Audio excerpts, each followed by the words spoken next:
Whispers filled the locker room before the cameras ever rolled. A new contract had been signed, one that changed everything. Iyo Sky walked in calm, collected, but every superstar felt it. The energy had shifted. No one knew the number, but everyone knew the fallout was coming. Because in WWE, silence isn't peace. It's pressure before the storm. The sound department was always the first to notice. Not the actual sound of the crowd, but the silence between the sounds. Last Tuesday, the silence backstage was different. It was heavy, almost pressurized. It felt less like a quiet moment and more like a paused breath before a monstrous wave crashed. The source? A number! A figure that hadn't been officially confirmed but had already leaked through the thin cracks of the corporate veneer. Iyo Sky, the genius of the sky, the artist of the moonsault, had signed a deal so unprecedented it was already being whispered about as the divisional reset of the women. The veterans who had clawed their way up for decades, the young hungry prospects fresh out of the performance center, they all watched her, not with malice. Not yet, but with a profound, unsettling curiosity. When she tied her boots, the knot seemed tighter. When she walked past, the air seemed thinner. This wasn't about money. It was about value.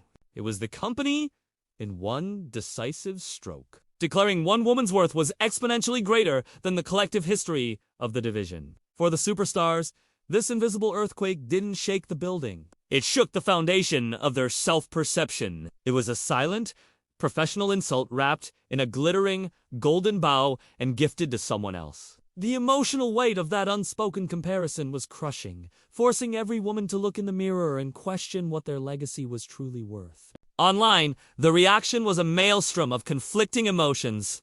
For her devoted base, the news was pure vindication. They saw it as the long-overdue recognition of a talent that had been criminally underestimated. They flooded forums with Iyo, deserves it, and the Empress reigns supreme. GIFs, celebrating the ascent of their silent, high-flying hero. The adoration was palpable, a tidal wave of digital support that bolstered her status. But underneath that wave was a dangerous undertow of resentment. Not from Iyo's fans, but from the broader wrestling community, and more disturbingly, the fans of her immediate rivals. Why her? Became the toxic, recurring question. They saw the contract not as a reward for excellence, but as a deliberate, unfair corporate endorsement, pushing their favorites down the pecking order. The number, whatever it truly was, became a weapon away for fans to pit the wrestlers against each other in a cold, statistical battleground. The emotional toll was immense. Iyo, private and reserved, was suddenly the subject of a relentless, invasive public debate that had nothing to do with a German suplex and everything to do with capital. The pressure on her to perform, to justify the shocking investment, metastasized from a professional expectation into a suffocating moral obligation imposed by millions of watchful, demanding eyes. The most immediate and heartbreaking fallout wasn't a shouting match or a public confrontation. It was the quiet, chilling withdrawal of her mentor, Bayley. Their partnership, once the epitome of camaraderie and calculated chaos, had been the emotional bedrock of Iyo's ascent. Now, that foundation was Bayley, the veteran who had weathered every storm, suddenly felt the icy breath of her own mortality in the business. She saw the contract not as Iyo's success, but as the company's implied succession plan. It suggested that the future, the real investment, no longer belonged to the established general, but to the spectacular prodigy she herself had nurtured. When Iyo tried to share a quick, celebratory moment, Bayley offered a smile that didn't reach her eyes, a smile that was purely professional, distant, and utterly devoid of genuine warmth. It was a cold shoulder delivered without a single spoken word, the most agonizing kind of betrayal. The emotional silence between them was louder than any verbal spat.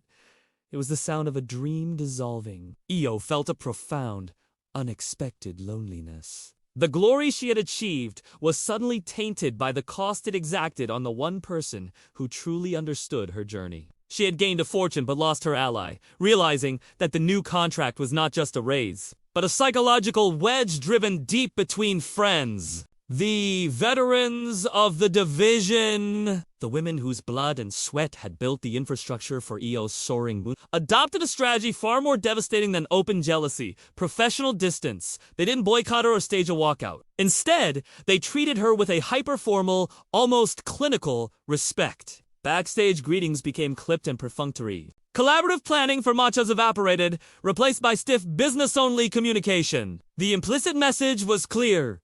You are a special commodity now. Iyo, you no longer belong to us. This isolation was designed to test her mettle, to see if the weight of the corporate crown would crush her spirit. They wanted her to feel the immense, suffocating pressure of being the highest paid target. The one who must deliver perfection every single night. The subtle, collective freezing out was an act of profound emotional resistance. A way for them to reclaim a piece of their professional dignity. They were saying, you may have the gold, but we still have the soul of the locker room. A person who found her confidence in the group's chaotic embrace was suddenly adrift in a sea of polite, chilling formality. She realized the contract had made her an outsider, an anomaly whose very presence was a constant, stinging reminder of a perceived injustice. The contract, even without official figures, became the single most powerful marketing tool of the year. The wrestling media, fueled by clicks and speculation, turned the story into a relentless ethical debate disguised as journalism. Headlines screamed about fair market value and the future of female compensation, entirely bypassing the in-ring artistry that had earned the number in the first place. Iyo's talent was reduced to a monetary variable. Her years of dedication boiled down to a single, shocking dollar amount. This simplification was brutal. The media focused on the controversy of the sum, not the quality of the performance, creating an emotional disconnect between the artist and her work. Iyo, who expressed herself through flawless athleticism, was now forced to hear her worth, articulated only through the cold, unfeeling language of finance. Every interview, every press conference, inevitably circled back to the secret number. She was being asked to justify her existence, not as a wrestler, but as a corporate investment. The pressure was immense. The media was demanding a personal, emotional accounting for a cold, impersonal business decision. This constant, invasive focus stripped the joy and mystery from her career, leaving her with the stark, exhausting reality of being a viral, financial commodity. The contract had an invisible, binding clause. Iyo was now expected to carry the commercial weight of the entire division. Her legacy was no longer measured in championships won or classic matches delivered, but in ticket sales, merchandise, revenue, and quarterly growth. This was a profound shift in pressure. Before, she fought for pride. Now, she fought for profit. Every pinfall, every high-risk maneuver was no longer just a wrestling move, it was an action taken to justify millions of dollars. The company, through its silence on the actual number, was brilliantly leveraging the mystery to create perpetual emotional pressure. They needed her to deliver a constant stream of shocking moments to keep the conversation in. This burden of expectation led to agonizing moments of internal doubt. Was her next move dictated by her artistic vision or by the corporate need for a viral clip? This subtle, gnawing conflict began to erode her pure love for the art. The legacy she was fighting for was no longer her own. It was a shared, corporate-mandated narrative, a constant, exhausting battle to ensure the return on investment matched the size of the shockwave the number had created. For Iyo's family, who watched her career unfold thousands of miles away. The news brought a strange, complex mix of pride and profound fear. The pride was a deep, quiet reverence for her achievement, a validation that their daughter, who had chased an impossible dream across oceans, had finally been recognized as the absolute best in the world. They felt a vindication of all the sacrifices, the injuries, and the crushing loneliness of a life spent on the road. But underneath the pride was a growing, icy knot of anxiety. They knew the shocking size of the contract meant the risk had also increased exponentially. The number wasn't just money. It was a target on her back. An implied mandate for her to push her body to even more dangerous extremes to live up to the spectacular financial expectation. Every dive from the top rope, every landing, was now viewed through the prism of that contract. The fear was that the corporate need for spectacle would overshadow the simple human need for safety. They felt helpless, able only to send messages of encouragement, knowing that the pressure she faced was heavier than any championship belt. The contract had brought financial security, but it had introduced an immense existential vulnerability, trading peace of mind for an unprecedented level of professional expectation. The contract's true, long-term shock wasn't what it did for Iyo, but what it did to everyone else. It created a clear, visible tiering within the division, an unspoken caste system based on presumed value. For the younger, rising talent, the number became an almost impossible benchmark, a financial Mount Everest they were now expected to climb. It transformed their career aspirations from a pursuit of excellence into a ruthless, zero-sum financial game. For the women immediately below Iyo, her contract became a source of simmering, directed anger. Not at Iyo, but at management, for drawing such a sharp, definitive line in the sand. Every negotiation, every performance review for the next 5 years would inevitably begin with the ghost of Iyo's number. It was a ceiling and a floor all at once, setting an impossibly high standard that management could use to deflate the requests of every other superstar. The division became less a collection of peers and more a group of individuals struggling under a single, dominating financial shadow. The emotional culture shifted from competitive camaraderie to isolated ambition, as everyone realized that the only way to escape the shadow was to become the next unshockable anomaly, a goal that seemed further away than ever before. In the end, Iyo's reaction was the most profound part of the drama. She never bragged. She never spoke about the money. She carried the immense weight of the contract with a chilling, almost unsettling silence. She let her work speak, turning the ring into a monastery where the only language was aerial ballet and brutal precision.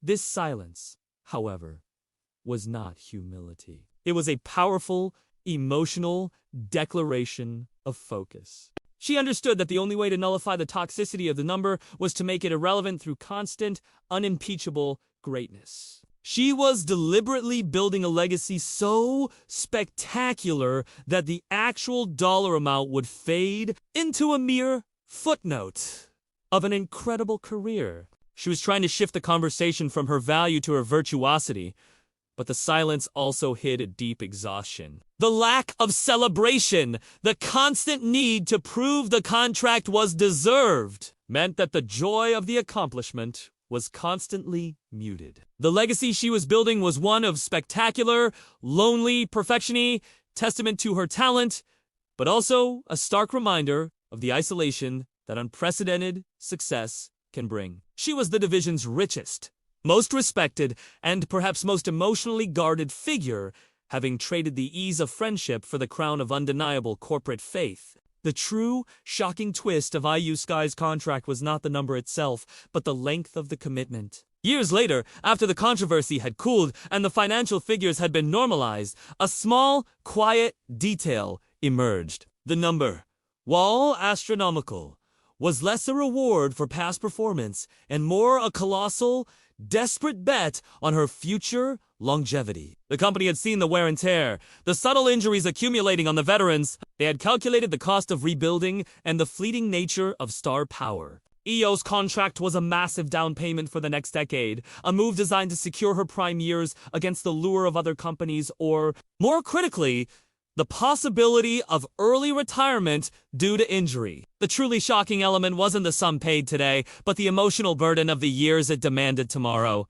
It wasn't a reward. It was an obligation, a golden handcuff that ensured the company's centerpiece remained in the ring for the long haul. The great contract, the one that shocked the world and divided the locker room, was actually a quiet, profound act of corporate fear, the fear of losing their most spectacular talent. It transformed the initial shock from one of celebratory awe into one of lingering, complicated sympathy. Iyo hadn't just secured a future. She had unwittingly signed away the freedom to ever step away without shouldering the responsibility of the division's entire future, making the Moonso not a moment of flight, but a heavy, necessary descent. The number never mattered.